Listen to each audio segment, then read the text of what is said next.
The meso level is the value chain here, and the macro level is the value network. So collaboration among all the three layers is basically important to integrate circularity in the sector, and it will help to enable the ecosystem towards circularity.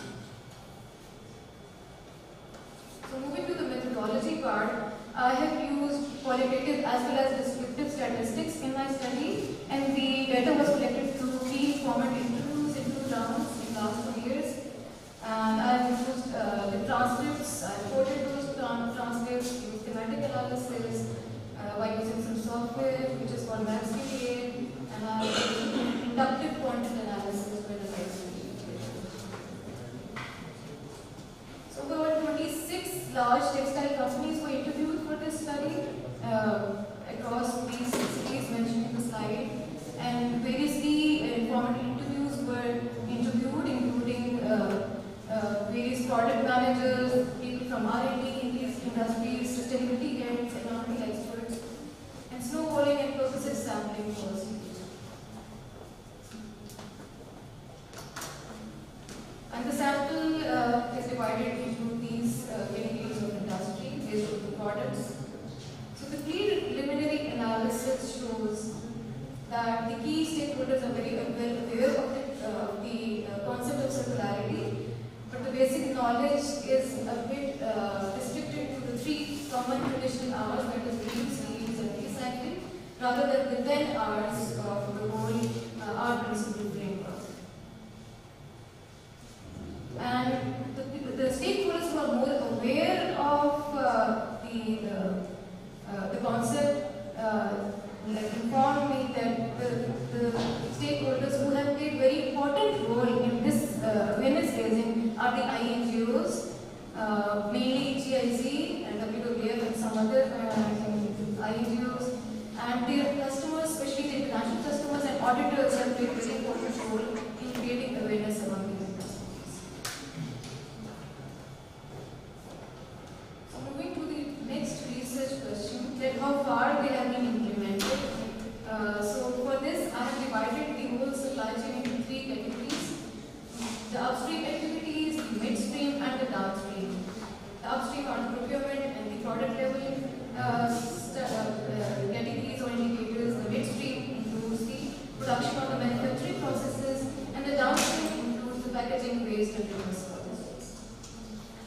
So this is the R framework which I was talking about. It includes the 10 prominent R principles which I have used to analyze the circular practices in the sector. So after the analysis, what came up is the most prominent R practice, recycling. Recycling, which was seen among 25 companies in the sample and very prominent, and it was more dominant in the downstream stage of the supply chain. The second category goes to reduce and reuse both. Almost equal number of sample, around 24 companies, highlighted that they have been implemented various reduce and reuse practices in the midstream and downstream stages, while remanufacturing was the least prominent in the sample.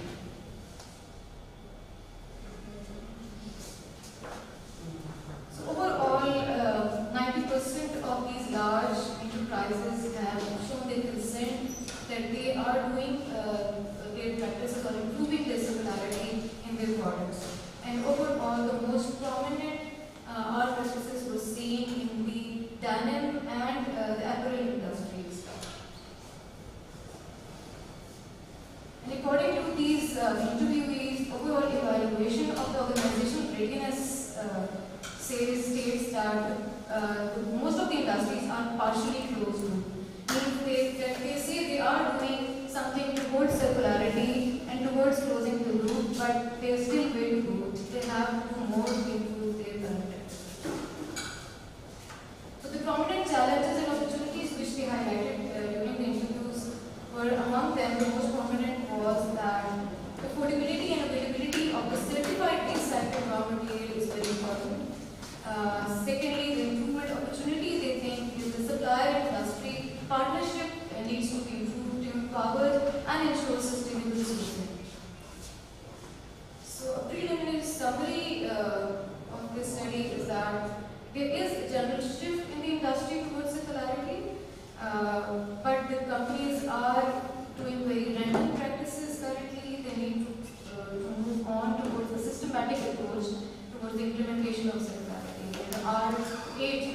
cycle is the most common in our practice, and the current approach is more nearsighted as compared to long-term strategic approach. And there is high external pressure from the international buyers, customers, international companies to which they export their product, to which they have to implement these practices. But to improve the current situation, a multi-stakeholder learning or mutual learning and collaborative approach needs to be adopted to maintain a competitive advantage in the region and beyond. So hence the companies cannot go circular alone, they need support from the external ecosystem rather than micro level or industry level support. Therefore, the next step for my research would be interviews with the external stakeholders, people outside the industry, but very important part of the whole value chain, which will add an additional value to this research and how these circular practices can be upscaled for a longer implementation and how the current barriers and challenges can be minimized and reduced to improve this current situation. So the overall limitations of the study were that it is context specific and specific to Pakistan and sector specific also, but can be replicated in other developing countries or neighboring countries like Bangladesh and Vietnam who are working in textile and who are facing similar problems. Overall contribution and implication of this study will be that it will be a contribution toward the contextual and understudied subject of circularity and its evolutionary dynamics for a developing country like Pakistan. And CE transformation is enabled, as I already told, that we need an alliance of stakeholders to improve the current situation. And this would obviously help us to improve the current policy. The collaboration between the stakeholders can push the current policy transformation towards circularity and enabling the current ecosystem to improve. So this is it from my side.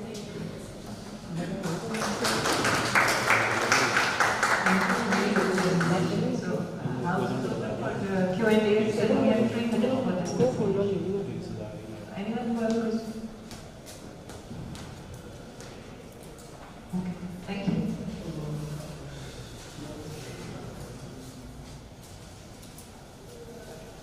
So our next presenter is Ms. Faiza Sultan. Our topic is impact of greenwashing on green purchase intentions, the mediating role of green skepticism and manufacturing trade-off involving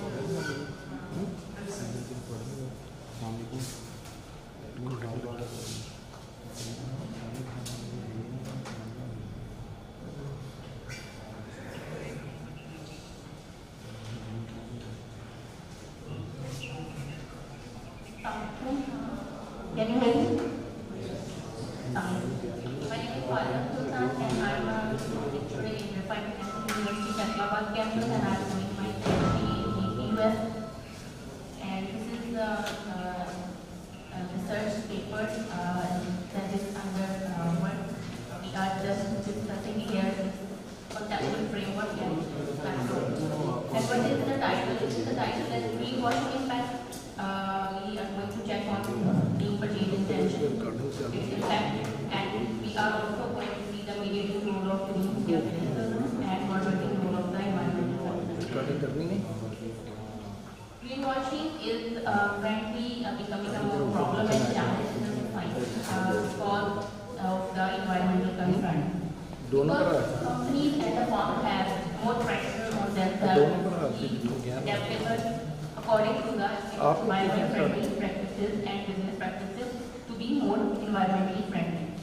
So this changing transition is risky for the businesses as it reflects the more cost it has cost for the businesses to adapt the eco-friendly environment practices in a So, but it will also have a pressure on them that will be adaptive and this will also have some consequences that business wants to provide them. So there is a conflict arising due to this changing transition, and that is the greenwashing. And it's also discussed, greenwashing is we are not doing what we are saying. So it's like a contradictory.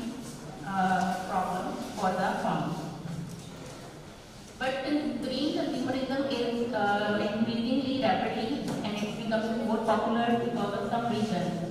Because consumer action has a significant impact on the natural environment, particularly in rural region and in Arctic region, polar region. So they want to improve their condition of their planet. They want to be a safe and healthy and want to be a sustainable place for their coming generation. So consumer wants to be green with passage of time. They want to do such activities. And second, their lifestyle problems. Green consumption are increasingly more popular in the public and it is attracting attention of the more wider audience. And third is one can discover the chances and approaches to effectively regulate the environmental concerns that is already found in elsewhere in right shape of the consumption. So this is the research gap we are identified with many studies. Many studies have looked at the correlation between greenwashing and green purchase intention. But economy should incorporate the new variables, like the new variables green skepticism and the environmental concerns. As it's suggested by the previous researchers that these variables can be useful to check the impact of greenwashing on the green purchase intention. Secondly, this study can fill the gap highlighted by the social desirability bias and collecting the sample from the various demographics. Thirdly, there are several studies that are checking the causes and impact of the greenwashing on many industries. So this study wants to check the electronic industry and also want to emphasize on the different industrial sectors also. Fourth, the new studies have looked into the greenwashing behavior in Pakistan and majority have focused on the corporate side and many studies ignored the consumer perspective side. So this study wants to try to have this little fill this little gap.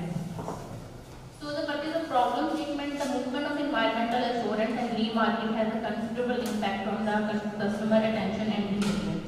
Because now our customers are more ecological sensitive and they expect the personal advantages from the green thing.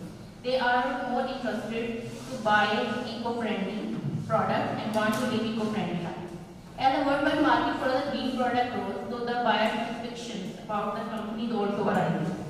Consumers are also having doubts about the product that are claimed to be green, but they are not. So there is a doubt that can be a problem. Greenwashing is used by companies to promote their brand situation as present behavior without actually fulfilling the promise that they claim. So it's like a situation which can be very interesting to understand. So the proposed research want to focus on investigating that how the greenwashing impacts the green purchase intention and also study this that how green skepticism, which I will discuss later in detail, and how the environmental concern can affect this relationship. This is a research question. We are going to try to a simple model.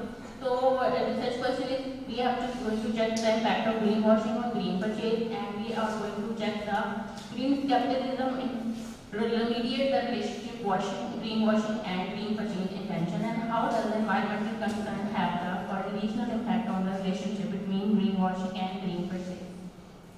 These are the objectives. There are similar and extra like the repetition, so I am going to avoid it. This study has some significant like it is an issue, greenwashing is an issue that can, should be examined in a developing countries like Pakistan from the perspective of consumer. So there is another impact that can make the study is a valuable and interesting one. These are the definitions of variables. Greenwashing is used as deceiving or customers about the company's environmental policies or environmental projects. Advantages of a product or services. Actually, they are claiming that they are environmental, but they are not doing so as they are claiming. So this is the concept or definition of the greenwashing. And green purchase intention is a choice of a person or a consumer tendency to desire to pick the ecological friendly thing over other standard ones. So it is the green purchase intention. And what is the green skepticism? Green skepticism is the doubt that the customers have about the company's product, promises, its performance. That the customer starts having doubt about the being of being a green and being a friendly, eco-friendly that a company is claiming to be, but the company actually is not, and customers starts to have doubt about it. So how does this doubt can affect the relationship? So and the last one is the environmental concern. So the way in which